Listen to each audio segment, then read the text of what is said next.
Ya,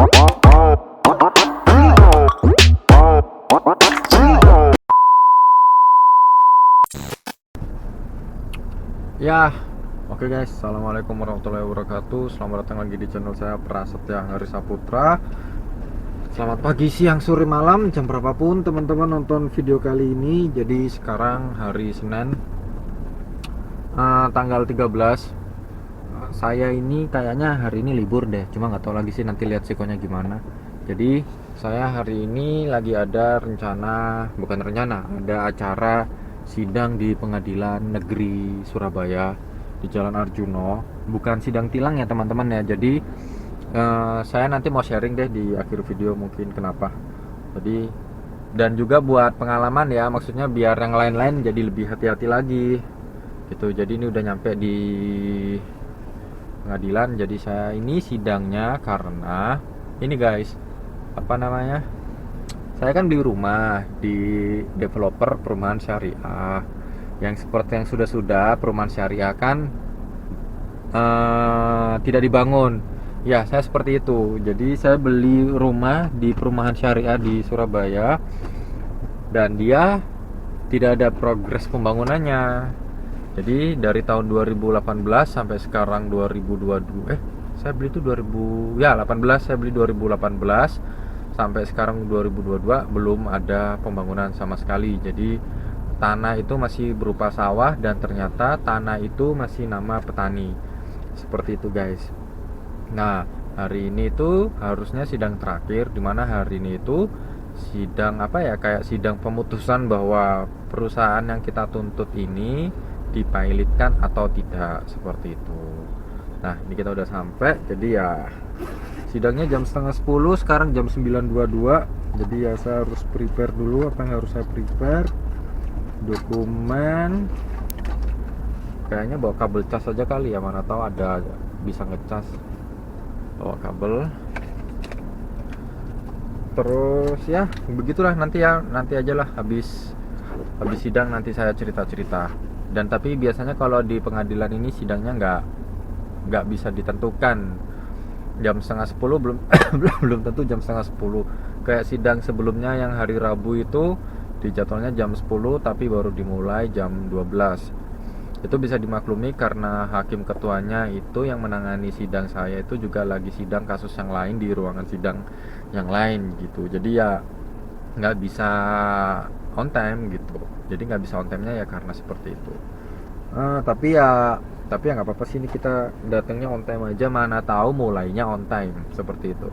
Oke, nanti kita sharing-sharing ya guys ya, supaya jadi pengalaman buat saya dan pembelajaran buat teman-teman di luar sana. Kapok.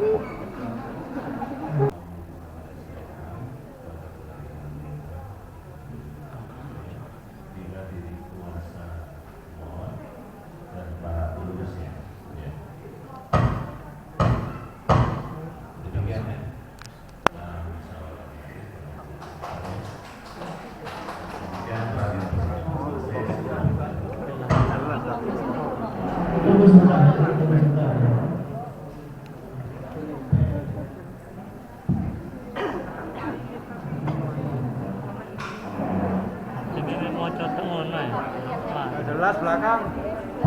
Jadi penjelasan dari kami pengurus, intinya sudah hasil voting kemarin sudah diputus pilot. Untuk kurator yang ditunjuk oleh pengadilan itu bukan kami, tapi Balai Harta Peninggalan. Jadi nanti ada BHP, kantornya di Warung kalau nggak salah ya.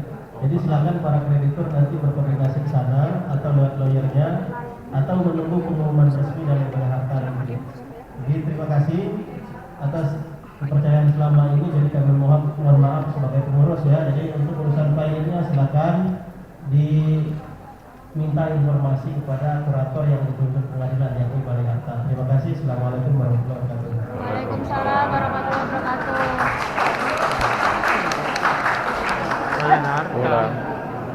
Hotel Neo Waru. Hotel Neo Waru. Saderetan iku. Saderetan iku lho, Hotel Neo. Sadur. Ya, saderetan iku Balai Harta. Harus ke sana rame. Sini, saya dapat informasi Pak. Ada CCTV sini. ini temenan puas kesel. Nanti kalau ada apa-apa saya tak bikin video biar seberang teman-teman supaya tahu. Setahun belum karuan selesai Pak ya? Banyak yang 2 tahun, 3 tahun, kan prosesnya panjang. Memang proses itu sabar. Itu boleh. Baru diurus sekali ya. Baru diurus sekali. Cari asal cari penjelasannya. Sekarang nyantai dulu aja. Nggak apa-apa Pak, yang penting kembali masih lama tak turun. Ya, Amin. Yang penting kan tenang Bu, sudah pilot. Pulang ke. Yang penting tenang hati kan. Ya titik-titik balik ya. Titik 1.000 nggak apa-apa tak Bu? Kan balik 1.000. Kan cara balik titik-titik sampean ya apa sih? Nunggu salam langsung saya lali gitu. Lah ya selak lali ono duit nang dadang iki jancuk. Ya, oke guys, jadi ini saya barusan selesai sidang. Jadi selesai sidangnya di jam 12.14. Ini di mobil, saya mau makan dulu. Mungkin on beat sebentar lah ya. Soalnya kan istri kan masih pulang jam 4, ngapain kita nganggur 3 jam, jadi mending on beat. Jadi ya kalau bisa apa ya, kita sebagai warga negara kalau bisa nggak ada punya masalah dengan hukum lah, maksudnya capek guys, asli capek banget. Saya ini udah sidang yang keempat kalau nggak salah, dan itu bolak-balik gitu guys, jadi sangat menyita waktu banget untuk kerja gitu loh. Apalagi kan kalau kayak saya ini kan kerjanya duitnya harian Pak, ya kan, duitnya tuh harian. Kalau kayak gini udah nggak kerja ya nggak dapat duit. Pun toh kerja on beat cuma sebentar, ya dapatnya cuma sedikit gitu. Jadi aduh, kalau bisa nggak kena masalah hukum, dan semoga tidak menjadi korban hukum. Saya yang korban hukum, maksudnya korban investasi perumahan yang konon katanya syariah, itu capek Pak, bolak-balik seperti ini gitu kan. Apalagi sidangnya waktunya tidak menentu.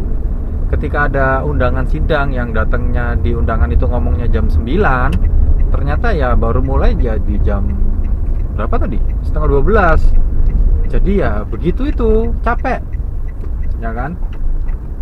Nah, perusahaannya ini, developernya ini sudah dinyatakan pilot teman-teman, tapi proses setelah itu pun juga masih panjang. Kalau kata teman-teman saya dan kata lawyer tadi, itu prosesnya ini masih panjang, setahun 2 tahun itu belum karuan selesai gitu loh, dan belum karuan duit kita balik 100% yang sudah kita keluarkan, seperti itu. Nah, saya untuk perumahan ini saya mengalami kerugian sekitar 80-an juta seperti itu. Itu pusing guys, soalnya aduh, ada yang lebih parah dari saya gitu. Maksudnya ada orang yang udah beli lunas itu rumah seperti itu guys, kan kasihan kayak gitu. Udah beli lunas loh, lunas nas kayak gitu guys. Jadi untuk langkah berikutnya ini, aset dari perusahaan ini kan akan disita seperti itu, disita terus dilelang. Nah, untuk mencari aset-asetnya ini kan lama Pak.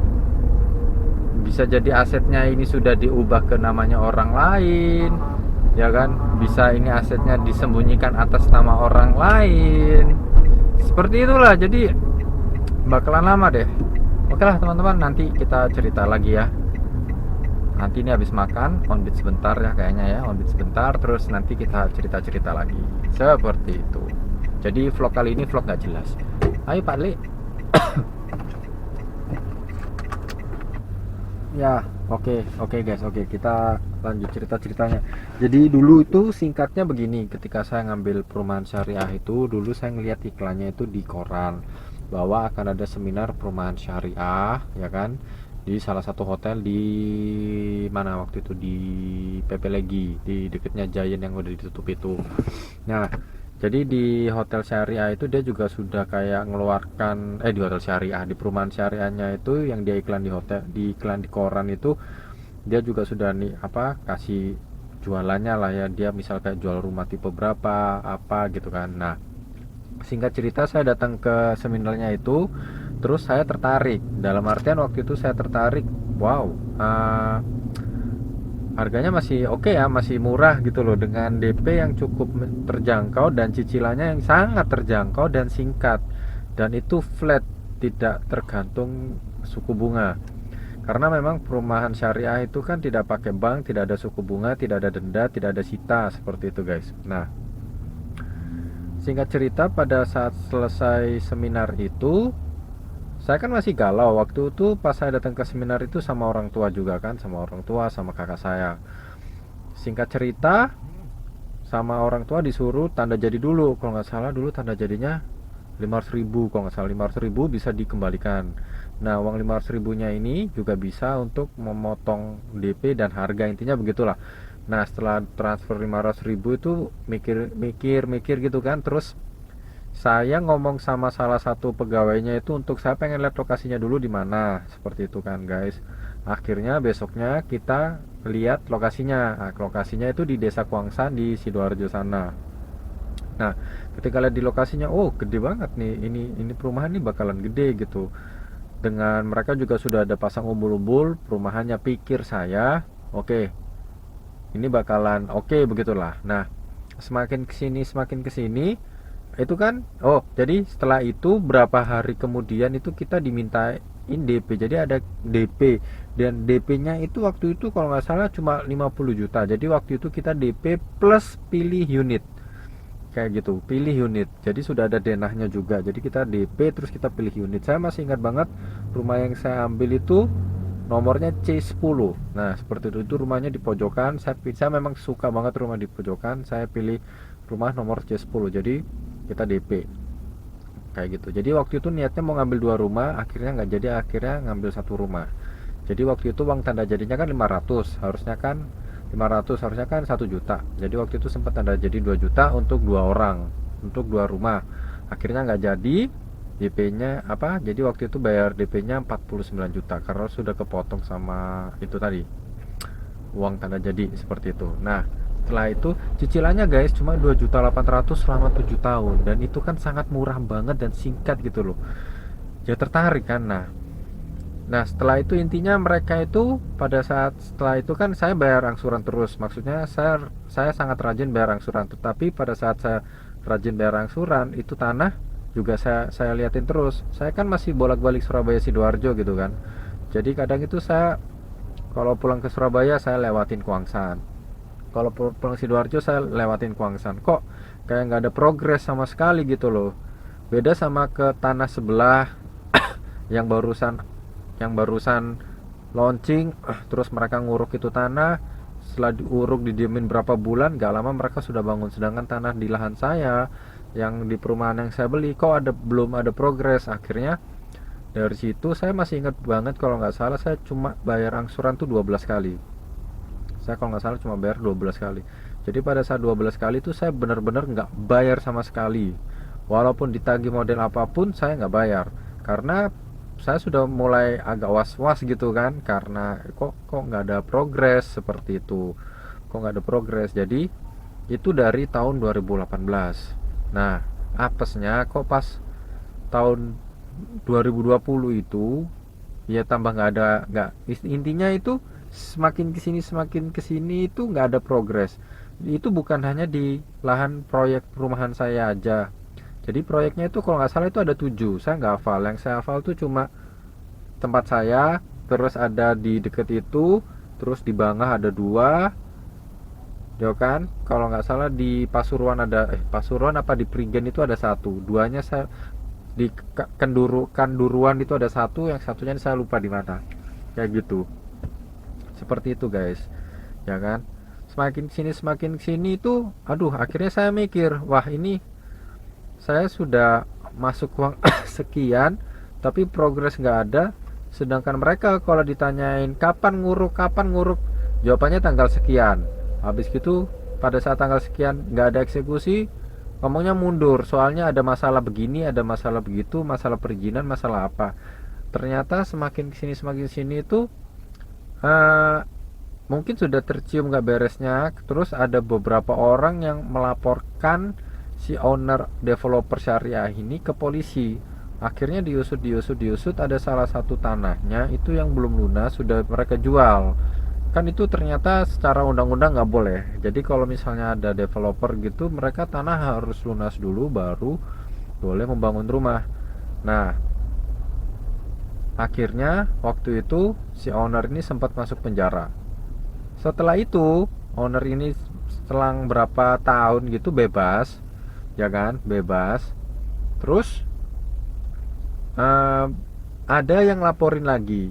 Jadi kasusnya beda. Yang pertama itu di perumahan, di Mulyosari dekat rumah saya, di Mulyosari. Terus yang kedua ini laporannya tuh lebih gede lagi, menyangkut korban yang ada di 7 proyeknya itu. Jadi kalau di data itu guys, itu ada yang terdata ya, itu ada 1150 korban. Kayak gitu. Ada 1150 korban. Seperti itu guys. Ngeri, sumpah. Jadi kalau nggak salah total kerugian sekitar 100 miliar. Jadi yang kita tuntut itu selain intinya sekarang itu si owner developer syariah ini sudah dipenjara. Seperti itu kan. Yang dituntut adalah kita mempilotkan si perusahaan tersebut, dan alhamdulillah tadi perusahaan tersebut dipilotkan. Kenapa harus dipilotkan? Kalau kata teman saya, ya kalau dipilotkan itu aset perusahaannya seluruhnya akan disita. Kalau misalnya nilainya masih kurang, aset pribadinya pun akan disita. Jadi pikir saya oke lah, fair enough, mereka nggak tahu bawa lari kemana uang saya sekitar 80 jutaan itu, ya kan. Saya kerugiannya sekitar 80 jutaan.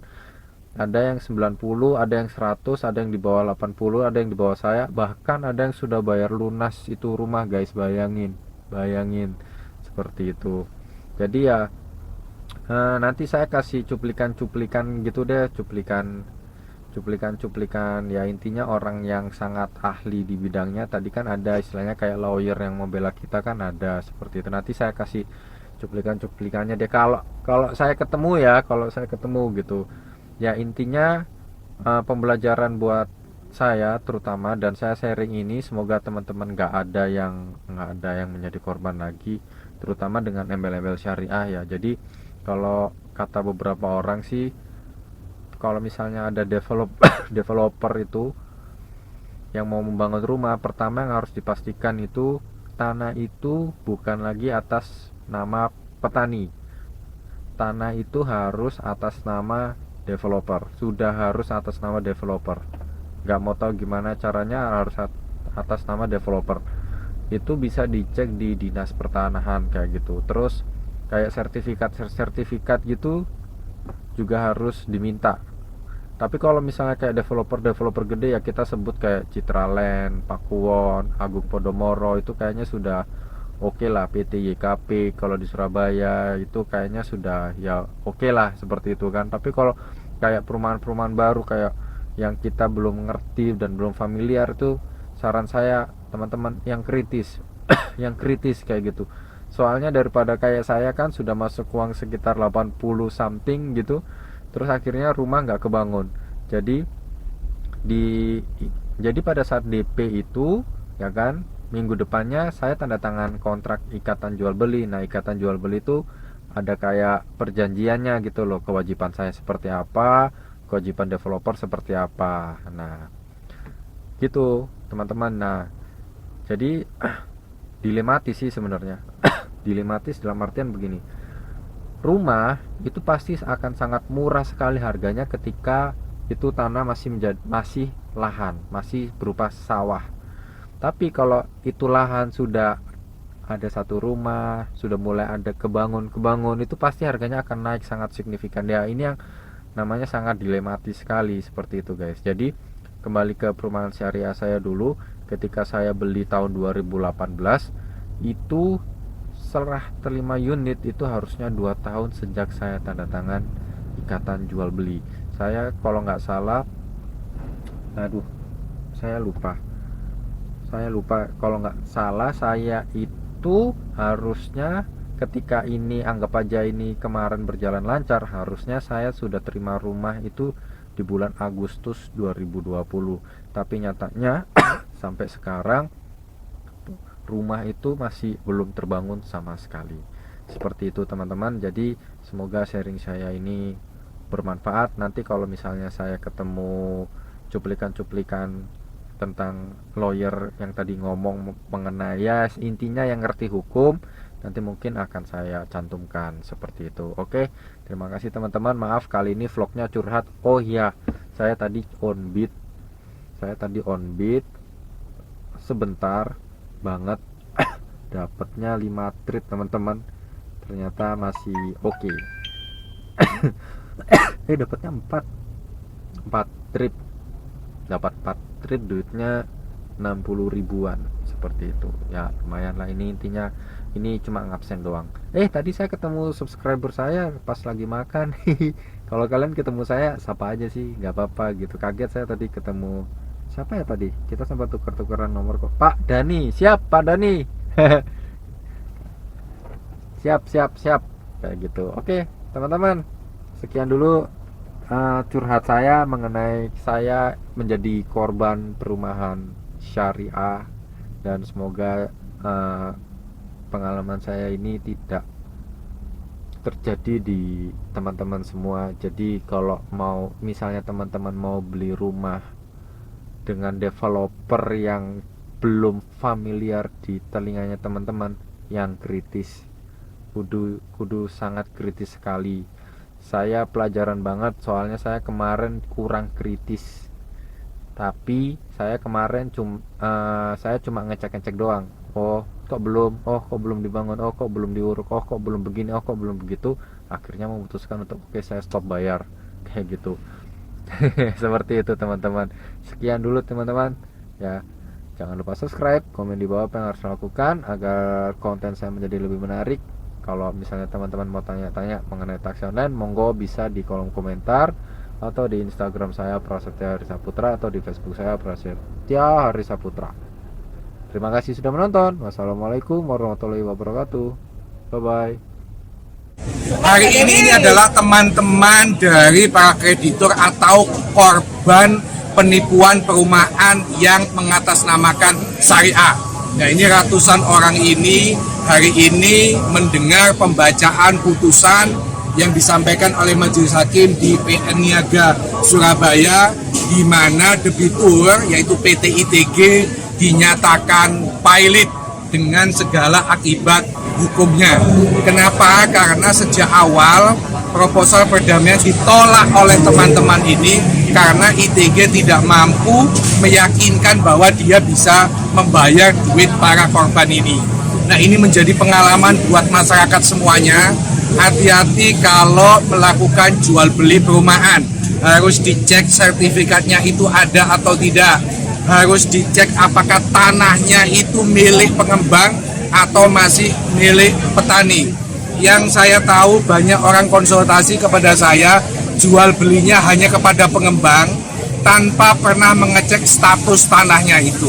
Sehingga ini menjadi pelajaran, jangan sampai banyak bermunculan mafia-mafia perumahan yang itu tujuannya mencari keuntungan, menipu masyarakat-masyarakat yang tidak ngerti hukum, masyarakat yang keselak pengen duwe omah, masyarakat yang baru nikah, atau orang tua yang pengen anaknya punya rumah sehingga tidak ngecek status kepemilikan, apakah itu developernya itu punya kualitas atau tidak.